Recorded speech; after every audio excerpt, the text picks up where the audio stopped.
Salut à tous, bienvenue sur le podcast Jacadi ou comment réussir si t'as pas dit Jacadi, qui donne la parole à des acteurs et actrices du monde de l'entreprise ayant réussi à transformer une idée en business à succès. Bonjour, moi c'est Cyril Marie, je suis entrepreneur depuis une vingtaine d'années dans la communication digitale et je dirige Inspire Studio, cofondateur de la French Tech en région Rhône-Alpes. Je suis passionné par les belles histoires d'entrepreneurs.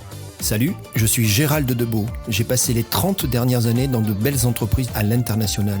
J'ai décidé de poser mes valises dans la région pour créer Brooklyn, qui accompagne des dirigeants ambitieux et exigeants.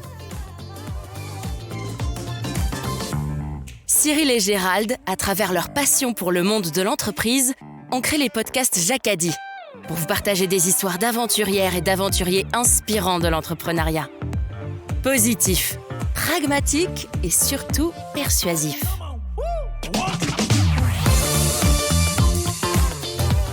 Par les temps qui courent, on ne peut pas aujourd'hui développer une entreprise, même sur un service basique, comme le repassage, sans stratégie digitale, sans marketing autour, sans communication. Et sur cette partie-là, effectivement, pour moi, c'était pas intuitif au départ, mais j'ai vite compris qu'il fallait s'engouffrer sur cette partie pour développer effectivement Repasseo. Bonjour à tous et bienvenue dans un nouvel épisode de Jacadi.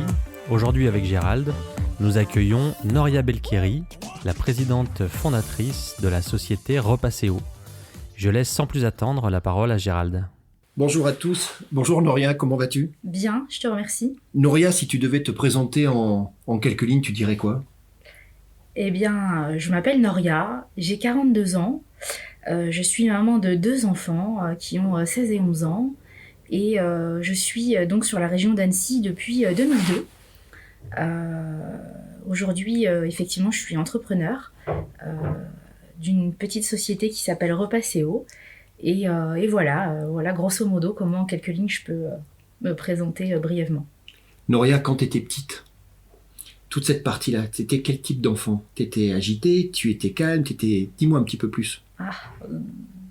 D'autres diront que j'étais une enfant espiègle, toujours avec l'idée de faire une bêtise ou de rire avec d'autres enfants. Et oui, j'étais une enfant un peu agitée et un petit peu espiègle.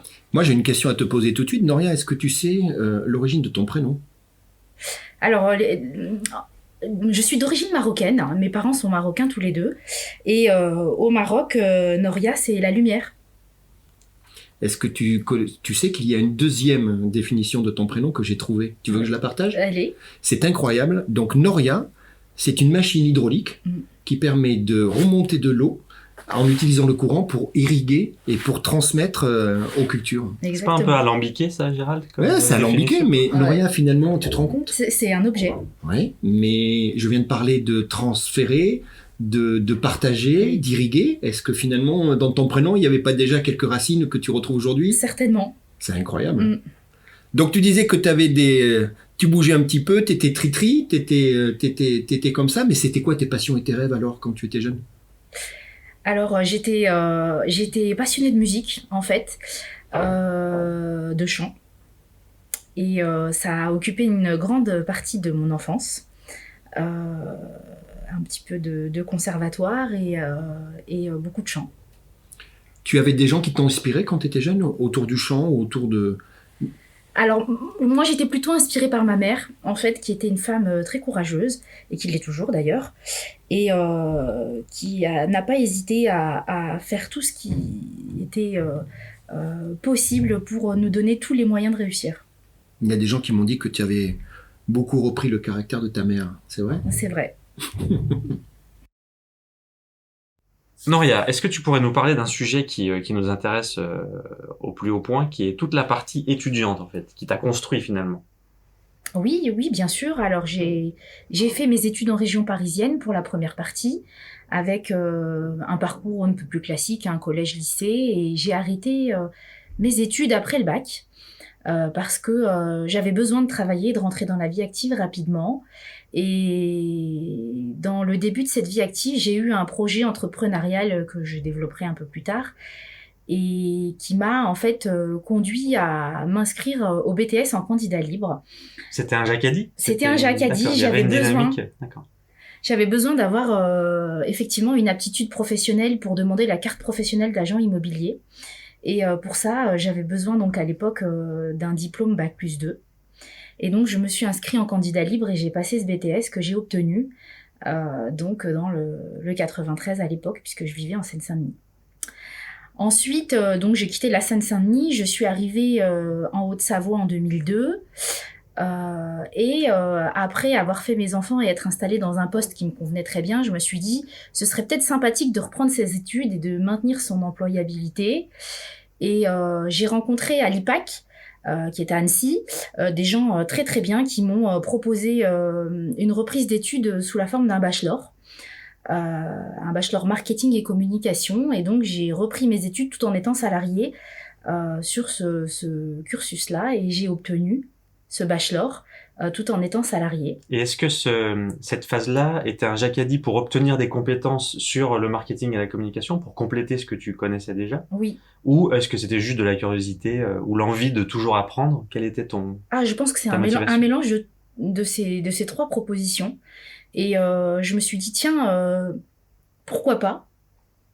Ça, c'est un Jacadi chez toi, le pourquoi pas. Ouais, pourquoi pas ? Et puis rapidement, ça devient, mais fais-le, c'est formidable. Donc quand l'envie est là, c'est mon Jacadi en fait. Donc une fois ce bachelor en poche, l'IPAC m'a dit, mais Noria, il faut pas t'arrêter en si bon chemin. On a un super master que tu pourrais présenter en VAE au regard de ton parcours professionnel. Je me suis dit, Bac+5 quand même, c'est ambitieux. Justement, c'est ambitieux. Puis bon, s'il me propose de le faire et que c'est faisable, allez, soyons fous, faisons-le. Donc, en étant toujours salarié. Exactement. Donc tu travaillais le soir, le week-end ? Le soir, quand les enfants étaient couchés, le week-end, la nuit parfois, le matin tôt, entre midi et 2, c'est arrivé aussi. Et j'ai obtenu effectivement ce master après avoir soutenu devant un jury de professionnels et de professeurs de l'IPAC. J'ai obtenu ce master et j'étais très très fière de moi. Je crois savoir qu'en fait tu t'arrêtes pas là, parce que tu vas avec une certification coach également, ça fait partie de tout ce cursus avec l'IPAC. Oui. Alors la certification de coach est arrivée un petit peu après. Effectivement, j'étais toujours donc en poste et je me suis dit j'aimerais vraiment diversifier mon management. Je me suis dit tiens, qu'est-ce que je pourrais faire et qu'est-ce que je pourrais ajouter à ma boîte à outils pour pouvoir manager de manière un peu différente. Et l'IPAC de nouveau m'a proposé cette certification de coach à double orientation, entre guillemets, une visée business coach et une visée life coach, pour pouvoir effectivement proposer un coaching plus approfondi, tant dans la vie perso que dans la vie pro. Et donc j'ai fait pendant 1 an et demi des cours à l'IPAC, en plus de mon travail, pour pouvoir acquérir cette double certification et proposer vraiment du coaching dans ma vie de tous les jours à mes collaborateurs et entre guillemets à ma famille, à mes enfants et à moi-même. Et aujourd'hui, ça te sert encore ? Oui, tous les jours. C'est un petit peu le syndrome de Peter Pan, t'as pas envie de quitter l'école en fait. Non, parce que là, je pense que j'ai fait un peu le tour. Je doute. Non, c'est pas vraiment quitter l'école. Je pense que j'ai besoin de remplir ma boîte à outils. C'est ce que je te disais tout à l'heure. Je pense qu'on n'a jamais fini d'apprendre et qu'on apprend tous les jours et qu'effectivement, plus on a envie de faire de choses, plus on a envie d'acquérir des compétences et plus on a envie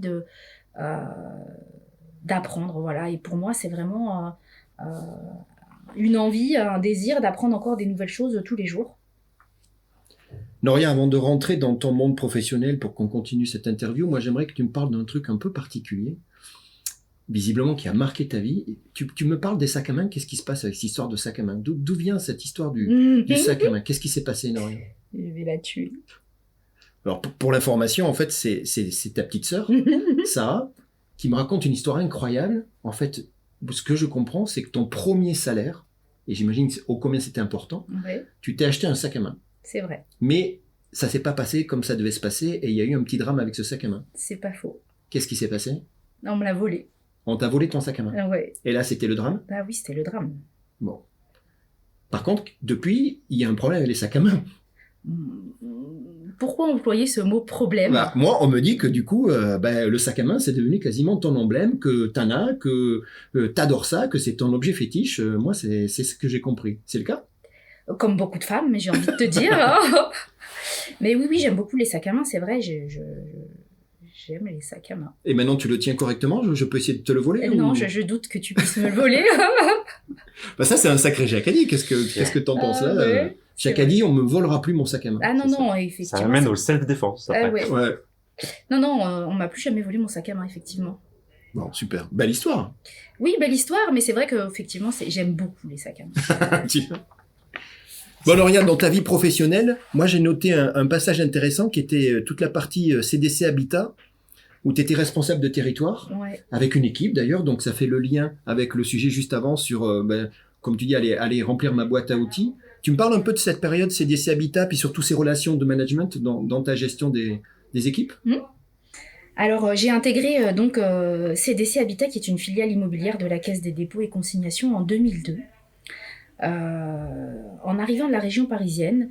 Et donc, je suis arrivée à ce poste, donc à l'agence d'Annecy, avec la gestion d'une équipe et la gestion d'un patrimoine immobilier dans sa globalité. L'intérêt de ce poste, c'est que c'était un poste relativement complet, avec beaucoup de relationnel, beaucoup de management, et voilà, une multitude de tâches et de fonctions et de missions très très diversifiées. J'avais donc la gestion du patrimoine existant dans sa globalité, et aussi en charge le déploiement de la stratégie construction et réception de chantier sur la Savoie, la Haute-Savoie et l'Ain. J'ai cru comprendre que ça faisait des journées parfois chargées, C'est vrai, parfois assez compliquées. c'est vrai. Et mon petit doigt m'a dit que tu avais une façon assez particulière à toi de finir les journées. C'est vrai. Tu peux me dire pourquoi tu chantais et dansais à tue-tête dans les couloirs le soir pour essayer de sortir la journée, et tu avais toute l'équipe qui sortait et t'arrivais à être le rayon de soleil de la fin de la journée? Ah. C'est vrai cette histoire? Oui, c'est vrai. C'est tout à fait vrai, effectivement. Je vois que tu es très très bien renseigné. C'est un peu ma façon à moi de remotiver les troupes et de mettre un peu de bonne humeur. Même s'il y a beaucoup de travail et même s'il faut fournir énormément de travail, c'est important pour moi de travailler dans la bonne humeur. C'est important que les troupes soient motivées, qu'elles sortent un petit peu la tête du guidon, et enfin il faut lever un peu la tête et voir autre chose, et parfois c'est bon de rigoler et de passer à autre chose sur un petit laps de temps, ou parfois pour décompresser et laisser le travail au travail. Et pas emmener effectivement ces préoccupations du bureau à la maison ou sur le trajet du retour. Et c'est vrai que j'aimais bien, quand j'étais chez CDC, parfois sortir de mon bureau à la fin de la journée et danser et chanter. Et parfois je dansais dans mon bureau. C'est un peu comme une antichambre juste avant de rentrer chez soi. Exactement, c'est le C'était sas toi de l'animatrice. décompression. Parfait. Oui. Et est-ce que tu es d'accord d'accepter le fait que finalement ça faisait partie de ta boîte à outils de manager, ça? Oui. Complètement. Sauf que ça faisait appel à tes capacités de chanteuse. J'ai appris que tu te chantais très bien. Ouais. Tes capacités de danseuse, il paraît que tu as le rythme dans la peau, mais finalement, tu es d'accord, c'était dans ta boîte à outils de manager. Parfaitement. Ça faisait partie de tes Oui. compétences de manager. Oui. Oui. Donc moi, j'ai discuté avec des gens qui s'en rappellent encore et qui m'ont dit que c'était extraordinairement bienfaisant. Certains l'attendaient même parce qu'il y a eu des journées, j'ai compris, assez compliquées, je peux l'imaginer. Mais tu avais fédéré ton équipe non seulement au travers de tes compétences et de la mission dont tu parlais, mais aussi, je trouve ça extraordinaire, au travers de cette capacité à un moment à sortir presque de ton costume de manager, au sens strict du terme, et d'aller toi-même te mettre en scène pour apporter ce rayon de soleil qui manquait. C'est quelque chose que tu continues à faire, ça fait partie de ta personnalité? Oui. Donc le rayon de soleil dont tout le monde me parle, on est bien d'accord, on parle de la même chose. Et j'ai envie de te dire que le rayon de soleil, chacun fait sa propre météo intérieure, et le soleil, on l'apporte. Et on rejoint donc ton nom, en fait, Noria, qui a la lumière. Donc c'est ce qui est intéressant aussi. Ouais, c'est vrai. Tout à fait. Donc le Jacadi, c'était quoi? C'est Jacadi, je me lève, il faut que j'aille faire la pitre dans le couloir parce que là je sens que c'est trop tendu, on va tous rentrer chez nous avec des nœuds et c'est pas bon pour la fin de la journée. C'était ça un peu? Oui. Et puis il faut que les gens aient envie de revenir le lendemain, qu'ils ne viennent pas avec la boule au ventre.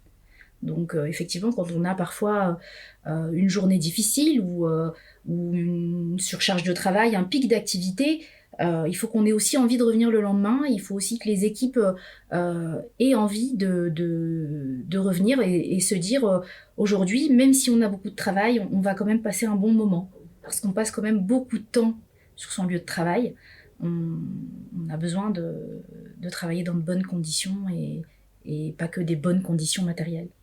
Pour toi, cette dimension humaine, elle est importante dans ta définition à toi de l'entrepreneuriat au quotidien, dans les missions que tu mènes aujourd'hui avec tes équipes. C'est quelque chose c'est quoi? C'est une sorte de fil rouge de ta vie un petit peu, d'avoir toujours l'humain au centre, et puis surtout présent à l'instant présent, quoi, en pleine conscience. On dit, c'est exactement le mot à la mode en ce moment. C'est ça. Donc finalement, CDC, ça s'est passé comme ça tire de la rigueur, du professionnalisme, mais la capacité aussi de savoir à des moments en rigoler et décompresser. C'est beaucoup d'exigences vis-à-vis des équipes, mais de très très bons moments et d'excellents souvenirs. Alors moi j'en ai un autre grand moment de cette période-là qui est quand même assez extraordinaire. Vous fêtiez les anniversaires. Oh oui. Mais visiblement, tu étais, toi, à vouloir faire quelque chose d'exceptionnel quand c'était des comptes ronds. Oui. Et j'ai compris que quand tu fêtais un anniversaire compte rond, t'allais assez loin quand même avec les équipes. C'était quoi un petit peu ce que tu faisais? Ça bougeait les bureaux, t'étais allé loin, non? Moi, on m'a raconté des histoires incroyables. Je pense que les anniversaires, les comptes ronds, en tout cas, c'est des moments importants dans la vie du collaborateur et il faut savoir marquer le coup. Mais t'as entraîné tous les autres de l'équipe et c'était la grosse surprise quand la personne découvrait son bureau. Il y a eu des changements complets de... C'est des moments de cohésion aussi, malgré tout. Ouais. Ça reste des moments de cohésion et même si on le fait dans la bonne humeur et que parfois on revient le dimanche, pour faire ça reste des moments qui donnent de la cohésion à l'équipe. Et effectivement, moi je suis assez... j'ai un petit grain de folie sur ce côté-là et quand on fait les anniversaires des comptes ronds, en général on s'occupe du bureau du collaborateur de façon particulière. Donc je vois effectivement que tu es encore bien renseigné et que les anecdotes ont été divulguées, n'est-ce pas? Mais oui, effectivement, j'ai le souvenir d'une de mes collaboratrices dont le bureau est à Chambéry, parce que j'avais des collaborateurs un peu éparpillés sur le territoire. Et j'ai une collaboratrice qui a fêté ses 40 ans et on a entièrement vidé son bureau de tout objet et on l'a rempli de ballons. Donc on a loué un appareil pour gonfler des ballons et on a rempli sur à peu près 1 mètre de hauteur son bureau de ballons. On en a piégé quelques-uns avec de la farine, des chips, de l'eau. C'était assez... Mais ce qui est extraordinaire, enfin moi si je puis me permettre, ce que je retiens, c'est que non seulement tu as amené ça, les gens se le sont appropriés, mais tu as été victime de ça toi aussi, d'après ce que j'ai compris. Parce que tu as eu un compte rond toi aussi. Oui, j'ai eu 40 ans à un moment donné, alors, je redoutais ce moment. Qu'est-ce qui s'est passé? Avec mon conjoint, on fait de la plongée sous-marine. Donc on essaye de voyager beaucoup pour découvrir les océans et les fonds marins un peu dans le monde. Et donc mes anciens collègues ont essayé de me faire un petit compte rond, un anniversaire sur ce thème-là. Et ils ont vidé mon bureau, ils l'ont rempli de sable et ils ont mis une petite piscine avec des palmes et pas mal de choses liées à la plongée. Et donc je n'avais plus de bureau, j'avais une plage. Moi, mais les gens en parlent encore et me racontent ô combien il a été pénible pour toi, petit à petit, jour après jour, de le vider, le bureau. C'est ça? Parce que le sable, il a fallu le charrier dans l'autre sens. Oui, exactement. Oui, effectivement, ça a été compliqué. Bon, j'ai eu le concours, j'ai eu un peu d'aide pour vider ce bureau, mais effectivement, oui, il y a eu du sable très, très, très, très longtemps. Bon, je dis ça, j'ai quand même pas été la pire. L'anniversaire de mon ancienne assistante pour ses 30 ans, elle est née en novembre et on avait demandé à l'entreprise d'Espace Vert de conserver les feuilles qu'elles ont soufflées et on lui a fait un thème Halloween avec des toiles d'araignée et des feuilles partout. Elle a gardé les moucherons pendant au moins 2 mois. Tu te rends compte, Noria, qu'aujourd'hui, cette époque-là, elle est encore très présente dans ta tête à toi. Tu en parles là maintenant avec beaucoup de passion, mais aussi avec les gens que j'ai rencontrés, avec qui j'ai discuté. Donc on est d'accord, c'est vraiment dans ton package, dans ta boîte à outils de manager, de responsable d'équipe, tu as insufflé cette dimension qui est quand même assez riche, qui est fragile aussi, mais qui est enrichissante pour tout le monde. Oui, j'en ai bien conscience, c'était le but. Mais tu as atteint ton but, c'était parfait. Nouria, il y a dans ta vie une sorte de fil rouge qui est cette partie en entrepreneuriat. Et tout à l'heure, on a vu rapidement que ça a commencé d'ailleurs assez tôt. C'était d'ailleurs pas prévu, mais ça a eu lieu. Tu parlais de la région parisienne et de ce qui était autour de l'agence immobilière. Tu veux bien nous en redire 2 mots de cette période? Comment c'est arrivé et comment tu l'as vécu? Oui, alors après mes études, ma première partie d'études, en tout cas mon bac, j'ai postulé en fait à un poste dans une agence immobilière et je suis rentrée pour faire de la pige et du téléphone. Et rapidement, en fait, j'ai évolué sur un poste de commercial et au bout d'1 an, j'ai racheté avec mon frère les 2 agences immobilières où je travaillais. Donc je suis devenue entrepreneur très jeune, à 20 ans. Et ça a été une expérience très très enrichissante pour moi parce que très jeune et sans expérience managériale, je suis devenue chef d'entreprise. Et je parle de fil rouge parce que, à nouveau, aujourd'hui, c'est ton actualité, tu es un nouveau entrepreneur. Exactement. Alors, tu nous parles un petit peu de ton entrepreneuriat. Moi, je trouve incroyable ton business, ta boîte qui s'appelle Repasséo avec, et je te l'ai déjà dit, un slogan très fort, une entité extraordinairement forte. J'aimerais bien que tu nous dises un petit peu la genèse, ça vient d'où Repasséo? Quel a été le Jacadi qui a fait qu'à un moment Repasséo est né? C'est une histoire complètement folle. Je déteste repasser. C'est bizarre pour quelqu'un qui a une entreprise qui s'appelle Repasséo. Mais oui, je déteste le repassage et avec mon conjoint, donc qui est le PDG du groupe Auclair, on faisait repasser notre linge en fait dans une repasserie bien connue à Annecy. Et c'était toujours très très long. Et un jour, avant d'aller plonger, on partait en Afrique du Sud pour plonger et aller voir les requins. On avait déposé notre linge et au bout de 10 jours, c'était toujours pas prêt. Et on s'est retrouvés la veille de notre départ sans notre linge et nos t-shirts prévus pour partir pour nos vacances. Et en partant à l'aéroport, on s'est dit « Zut, il y a quand même quelque chose à faire ». Nous ne sommes pas les seuls à être occupés, nous ne sommes pas les seuls à vouloir du service, entre guillemets, et cette histoire de gestion de linge et de repassage, il y a forcément quelque chose à faire pour améliorer ce service, cette prestation, et la rendre sous un format, entre guillemets, 2.0. C'est sûr que le repassage, quand il faut aller le déposer quelque part, c'est toujours « chérie, vas-y », non, vas-y toi. Ça reste déjà 2-3 jours dans le panier, puis ensuite on y met dans le coffre, ça reste 2-3 jours avant qu'on aille y déposer, et puis après il faut attendre. Là, si on pouvait avoir quelqu'un qui vient chercher le linge au bureau ou à la maison, si on pouvait avoir un site internet ou une appli mobile, si on pouvait avoir un retour du linge sous 48 heures, si on pouvait avoir des contenants et plus de plastique, ce serait quand même fabuleux. Et là, on s'est regardé et on s'est tapé dans la main et on s'est dit « soyons fous, faisons-le ». Et vous l'avez fait au retour de ce voyage où vous êtes allé plonger avec les requins? Exactement. En fait, dans l'avion, on a mûri le projet. Le business plan a été fait dans l'avion, c'est ça que tu me dis? Exactement. Afrique du Sud, 14 heures de vol, pas mal. Pas mal. Et au retour, on savait exactement ce qu'on voulait. C'était en novembre et on a ouvert en avril. Est-ce que tu peux nous dire quelle année?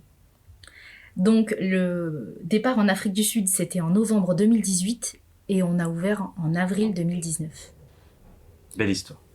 Aujourd'hui, Repasséo, c'est combien d'employés? Tu en es où dans la vie de cette entreprise? Tu as l'impression que tu as passé déjà le première étape de la maturité. Je sais que tu communiques beaucoup. Oui. Et avec des slogans toujours très, très, très pertinents. Repasséo, on est où aujourd'hui? Qu'est-ce que tu pourrais nous dire sur ce business, sur cette activité? Alors donc la partie site internet appli mobile fonctionne très bien. On est très satisfait de cette première partie d'activité. Aujourd'hui, on a eu énormément de demandes en ce qui concerne le lavage, parce qu'on ne proposait que le repassage à nos clients. Et depuis le 12 octobre, nous avons ouvert notre premier pressing. Donc on vient complémenter l'offre par un pressing. Et on complémente également l'offre sur notre site internet et l'application par du lavage. Donc on a aujourd'hui une formule complète où on propose aux gens de laver et repasser le linge, toujours en collecte et livraison, et sous 48 heures chrono. C'est un très beau projet et tu sais, les gens disent souvent qu'une entreprise, ça doit venir résoudre un problème ou apporter une solution. Toi, ton Jacadi, c'était ça? C'était qu'en tant que cliente, tu étais insatisfaite des services qu'on te proposait. Oui. Et en fait, tu as monté ton business autour de ce que toi, tu pensais être ce qu'il fallait proposer aux clients. Oui. Tu as une particularité dans ton business, c'est que tu as, on en a parlé, tu as je trouve de l'appétence et de la compétence dans tout ce qui est catégorie management, avec la partie stratégie digitale, marketing en général, la façon dont tu positionnes ton entreprise, les supports digitaux auxquels tu te trouves. C'est quelque chose que tu as développé toute seule, c'est quelque chose qui aujourd'hui est au cœur de ta vie à toi. Oui, effectivement, je pense qu'aujourd'hui, par les temps qui courent, on ne peut pas aujourd'hui développer une entreprise, même sur un service basique, comme le repassage, sans stratégie digitale, sans marketing autour, sans communication.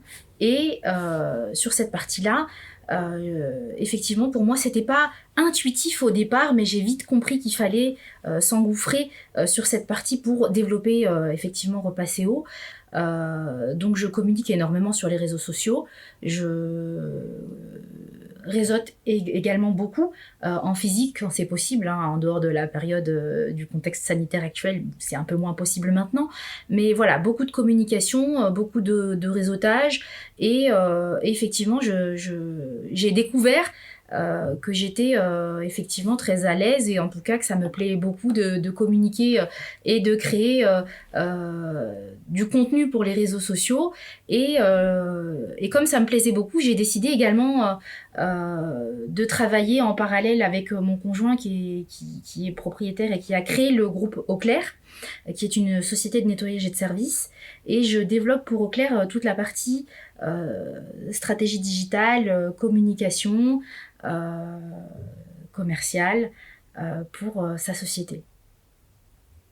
Sur cette stratégie réseaux sociaux, justement, je voulais faire un petit retour d'expérience, parce que quand j'ai démarré Repasseo, j'avais vraiment aucune expérience sur cette stratégie digitale, et j'ai participé une semaine après l'ouverture de Repasseo à un déjeuner que tu as animé, Cyril. Je ne sais pas si tu t'en souviens, c'était un déjeuner qu'on a réalisé. Si, je me rappelle, c'était au 7e élément. Exactement, je me rappelle, ouais, tout à fait. Et tu as animé donc ce déjeuner partage d'expérience sur LinkedIn, et grâce à toi, en fait, j'ai vraiment pris conscience de l'importance des réseaux sociaux, et de l'importance de tenir son compte et d'avoir des gens qui nous suivent. Et de la rigueur et de l'engagement. Exactement, sur le message, d'accord. Tout à fait, du fil vraiment à tenir dans cette stratégie de communication. Donc on peut dire que tu as été vraiment un élément déclencheur en ce qui me concerne. Alors j'ai été un Jacadi. Et tu as été un Jacadi pour moi. Ok, bah écoute, merci pour ce partage d'expérience. C'est vrai que je me souviens très bien de cette époque où on avait organisé une conférence sur les thématiques des petits déjeuners. Chaque mois, on faisait un petit déjeuner. Et là, l'objectif était de faire la promotion, en tout cas de découvrir LinkedIn, sans forcément que ça soit coûteux, puisque l'objectif était d'utiliser les tips et les outils mis à disposition de tout un chacun. Et c'est vrai qu'il y avait une vingtaine de personnes. Si j'ai pu aider une personne à mieux évoluer dans son projet, j'en suis ravi. Ben, je le suis également. Merci. Noria, ce que je comprends aujourd'hui, c'est que ton activité Repasseo est sur les rails. Je sens une certaine maturité. Tout est en place, mais tu es certainement en train de développer ton activité, et pourquoi pas de l'élargir. Quelle est l'actualité de Repasseo? Qu'est-ce qui se passe en ce moment chez Repasseo? Alors l'actualité de Repasseo, c'est clairement l'ouverture du pressing. C'est ce que j'évoquais précédemment. Nous avons eu énormément de demandes pour le lavage en plus du repassage, et donc cette actualité et donc la proposition dans notre catalogue sur le site internet et l'application mobile de la prestation lavage et repassage. Donc c'est une actualité digitale, c'est aussi une actualité de commerce physique puisque notre premier pressing a été ouvert donc le 12 octobre et nous sommes situés 46 avenue de Genève à Annecy et le pressing Repasséo est à notre image et à nos couleurs avec toute notre charte visuelle, digitale qu'on peut retrouver sur ce commerce. Donc au niveau de Repasséo, pour parler sur une stratégie à un peu plus moyen terme, l'objectif étant de proposer notre concept à des franchisés. Donc l'idée c'est de proposer vraiment toute la stratégie, le site internet, l'application mobile, la gestion des réseaux sociaux à des entreprises qui souhaiteraient diversifier leur activité comme des pressings qui existent déjà ou à des gens qui voudraient démarrer l'aventure depuis le début sur des territoires un peu partout en France. Je comprends aujourd'hui que Repasséo est en train d'écrire de très beaux chapitres et au début d'une sacrée activité. Mais j'aimerais revenir 2 secondes sur ce fameux fil rouge dont on a parlé pendant l'interview, qui était ton esprit d'entrepreneuriat. Et je ne peux pas imaginer une seule seconde que tu n'as pas aujourd'hui déjà d'autres projets en tête. Est-ce que tu peux nous dévoiler quelque chose aujourd'hui ? Je peux. Avec mon conjoint, qui est mon partenaire dans la vie comme au travail, on a donc en projet, et on est d'ailleurs même déjà bien avancé, de créer un lieu un peu différent pour les entrepreneurs, ici donc sur Annecy, plus précisément à Sénaux, et on va donc créer 13 bureaux avec du service pour des entrepreneurs qui souhaiteraient s'installer dans des surfaces moyennes pour 1 ou 2 personnes. Donc des bureaux avec des services, une salle de réunion à partager, du secrétariat, éventuellement de la domiciliation d'entreprise. Et l'idée, c'est qu'il y ait de la synergie entre les activités, que effectivement ces petites entreprises, ces petites structures ou même ces entrepreneurs seuls ou à deux se retrouvent dans un lieu qui sera comme une entreprise, une grande entreprise, mais chacun dans son bureau. Et l'idée, c'est vraiment de promouvoir la synergie entre les activités. Et avec des expertises complémentaires ? Exactement. D'accord. Donc les gens vendent une prestation globale. Le lieu peut permettre à des clients d'acheter une prestation complète. Après, chacun amène sa pierre à l'édifice, en fait. L'idée du lieu, c'est d'avoir vraiment des bureaux que les gens pourront louer. Les entreprises pourront louer, ces petites entreprises. Et la philosophie du lieu serait que, effectivement, les gens puissent travailler les uns avec les autres. Quel est le timing pour ce projet ? Est-ce que tu as déjà des livrables ? Tu as une période sur laquelle tu imagines que vous allez pouvoir ouvrir ce nouvel environnement propice aux petites entreprises de la région ? Oui, on travaille énormément sur la partie travaux puisqu'on veut vraiment avoir un bel endroit et je pense qu'on sera en mesure de proposer les premiers bureaux dès le début de cet été. Alors Noria, on arrive à la fin de notre podcast. Je te remercie en tout cas pour le temps que tu as pu nous consacrer. Et on a un petit principe avec ce concept. Avec Gérald, on a baptisé ce concept transversal le jacadisme, sur lequel on a collé de notre côté 3 mots-clés, qui sont des mots-clés qui définissent finalement le périmètre de réflexion autour du jacadisme, qui sont le positif, donc un entrepreneur positif. On a besoin de pragmatisme, donc c'est vraiment le 2e mot-clé, et le 3e mot-clé, c'est persuasif. Pour nous, on ne peut pas imaginer qu'un entrepreneur n'essaye pas de coordonner ces 3 mots-clés, puisque c'est les éléments qui vont faire que le projet va être convaincant, va être direct, clair, concis, et surtout va dynamiser l'écosystème qui le porte. D'où positif, pragmatique, persuasif. Mais on aime bien faire un petit jeu avec Gérald à la fin de ce podcast, c'est savoir quels mots-clés toi tu pourrais coller sur le jacadisme et qu'est-ce que ça t'inspire ? Alors, effectivement, jacadi pour moi, si je devais lui donner un synonyme, ce serait chiche. Parce que dans ma vie, quand j'ai pris des décisions où j'ai choisi d'emprunter une voie en particulier ou de démarrer un projet, je me suis toujours dit chiche. faisons-le. C'était ton trigger et ton Jacadi. Exactement. C'était chiche. Ouais, et j'ai encore le souvenir dans la voiture avec Laurent, mon conjoint, quand on a parlé de repas CO, on s'est regardé, on s'est tapé dans la main et on s'est dit chiche. Et en fait, et c'est complètement ça en fait, c'est Jacadi, pour moi c'est chiche. Parfait. Et effectivement, on se donne des projets, on part sur des projets, mais c'est toujours fait de manière sécuritaire. Donc effectivement, si je devais reprendre vos mots, le pragmatisme, être pragmatique, c'est quand même très important, effectivement, même si on se dit chiche, lançons-nous dans un projet, il faut quand même rester pragmatique, regarder un petit peu le contenu du projet et aussi le faire de manière sécuritaire. Voilà, il faut pas non plus il faut prendre des risques, mais il faut les faire de façon sécuritaire.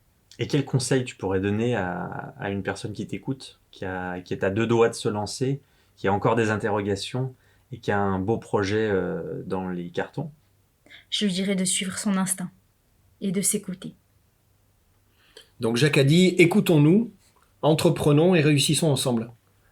Noriam, moi ce que j'aimerais, c'est qu'on se retrouve dans quelques mois, que tu reviennes nous voir et que tu nous dévoiles toute la partie de ton nouveau projet et que tu donnes des bonnes nouvelles sur l'évolution de cette super société qui est Repas CO. Avec plaisir. À très bientôt. À bientôt. Merci, au revoir à bientôt. Noriam. Jacadi, suivez-nous et abonnez-vous bien sûr. On se retrouve bientôt pour une nouvelle partie. En attendant, soyez positifs, pragmatiques et persuasifs. Jacadi, inventez vos propres règles.